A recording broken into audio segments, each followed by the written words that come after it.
So what we're going to talk about today and demonstrate is the PopMedNet i2b2 integration, which Lincoln Peak Partners and Harvard Pilgrim Department of Population Medicine successfully implemented as part of an ONC Query Health pilot project. So I'm going to take a few minutes just to present a few slides, talk briefly about the technical details, and then I'm going to turn it over to Megan, who's going to give the actual i2b2 PopMedNet demonstration. So our goal here was to integrate two best-in-breed platforms, those being PopMedNet and i2b2. A lot of you know i2b2 is a widely adopted data repository and analytic platform, and PopMedNet is a widely used distributed querying technology which brings questions to the data. And this implementation was supported by FDA Mini Sentinel, and again was done under the auspices of the ONC SNI Framework Query Health Initiative. And the outcome was that we demonstrated how disparate query composers and data sources can be interoperable using a common policy enablement and secure transport layer, that being PopMedNet. So what you're going to see today from a user perspective, if you follow this, this diagram, is the following. So an investigator builds and submits a query using the i2b2 web client, and that query is automatically transported to PopMedNet, where the query is sent to any number of data partners, and that can be configured to actually be transparent to the investigator. And then data partners, what they do is review the request, process it, and then review and return the results, and all that activity in terms of query processing happens behind the data partner's firewall. And then the final step is the results are sent back through PopMedNet, and the i2b2 web client pulls down the results for the investigator from multiple data partners. And Megan's going to show that in a moment when we get to the demonstration. So as you can see by this diagram, the implementation was anything but simple. PopMedNet, just a note on the architecture, it's a modular plugin architecture. So what our development team did was develop two new PopMedNet i2b2 cells, the client adapter cell and the server adapter cell. You can see them highlighted here in pink. And these cells enabled an investigator to build an i2b2 query using the web client, submit it. That query traveled through the request envelope or pipeline, which you can see in the middle here, to the back-end data partners, who then use the data mart client to process the request and are able to enforce their own institutional policies in the process.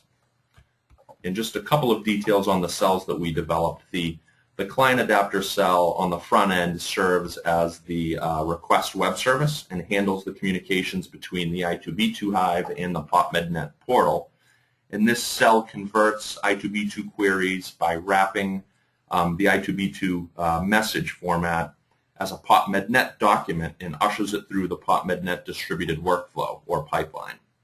And the server adapter cell on the back end serves as the response web service, and its job is to receive queries from PopMedNet, convert the query into i2b2 format, and send it to the data repository cell for processing and for running the query against the actual source data.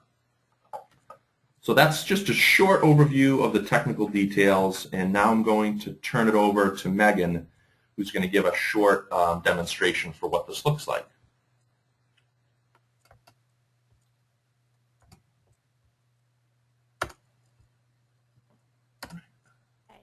Thank you, Mike. As Mike mentioned, I'm going to show a brief demo, and for this use case, I will be acting as an FDA investigator, and as you can see on my screen, I'm going to be sending a query through the i2b2 web client.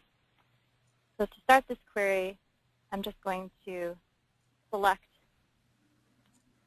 the demographics field. I'm going to select females as my group 1, and I'm going to select intracerebral hemorrhage. So I'm sending a query for all females with intracranial hemorrhage.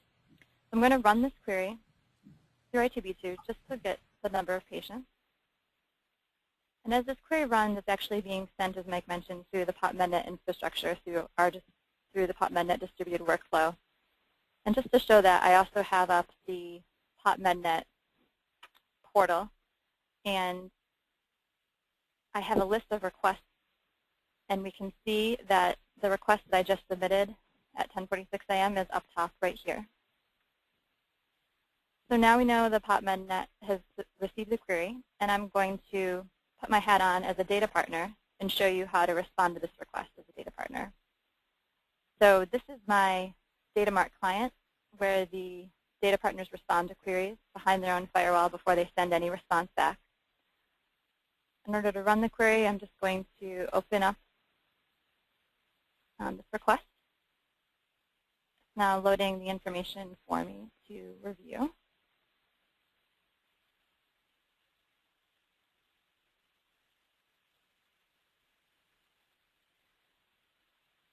And this is the request detail that I just received.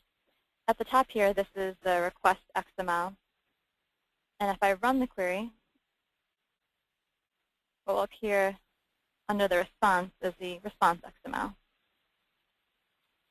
In order to view results back on the i2b2 web client, I need to upload results back to the FDA investigator. So now it's sending the response back through the PopMedNet infrastructure. And if I go back to my i2b2 web client and refresh this information, I'll be able to review the results.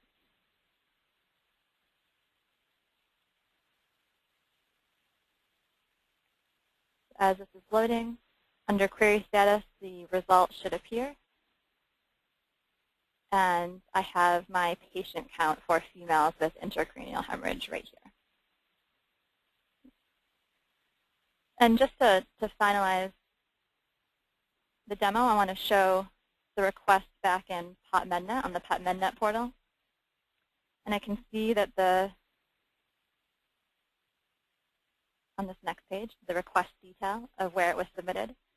So the query was actually submitted to the HPHC Harvard Pilgrim Auto i2b2 data mart that I just responded to, and it's showing that it's completed. The query was also submitted to our clinical data partner, Beth Israel, and it's been submitted. So once Beth Israel responds and uploads results from the request, the status will change as well to completed.